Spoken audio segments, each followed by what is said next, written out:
ආයුබෝවන් දෙස් ලෝකයේ උණුසුම් කළ සවිස්තරාත්මක පුවත් ලදසනින් අප වෙත ගෙන එන එසන පුවත් අපගේ YouTube නාලිකාවට ඔබව සාදරයෙන් පිළිගන්නවා.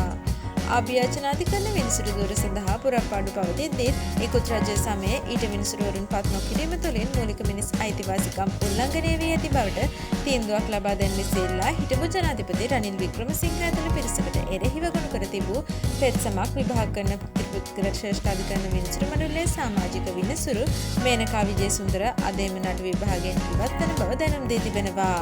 මෙම පෙත්සම විභාගය සඳහා ජනක සිල්වා ප්‍රියන්ත ප්‍රනාන්දු සහ මේනකා විජේසුන්දරගෙන් සමන්විත ත්‍රිපුද්ගල ශ්‍රේෂ්ඨාධිකරණ විනිසුරු මණ්ඩලය ඉදිරියේ කැඳවනු ලැබුවා. එහිදී සමාජිකා විනිසුරු මේනකා විජේසුන්දර මෙම නඩු විභාගයෙන් ඉවත් වන බැවින් ඇය නොමැති විනිසුරු මණ්ඩලයක් ඉදිරියේ මෙම පෙත්සම මැයි මාස 9 වනදා සලකා බැලීම සඳහා කැඳවන ලෙස නියෝග කෙරුණා. මේ වගේ දවසක සුන්කල ප්‍රවර්තන ගැනීමට සනපත පිළිවෙලට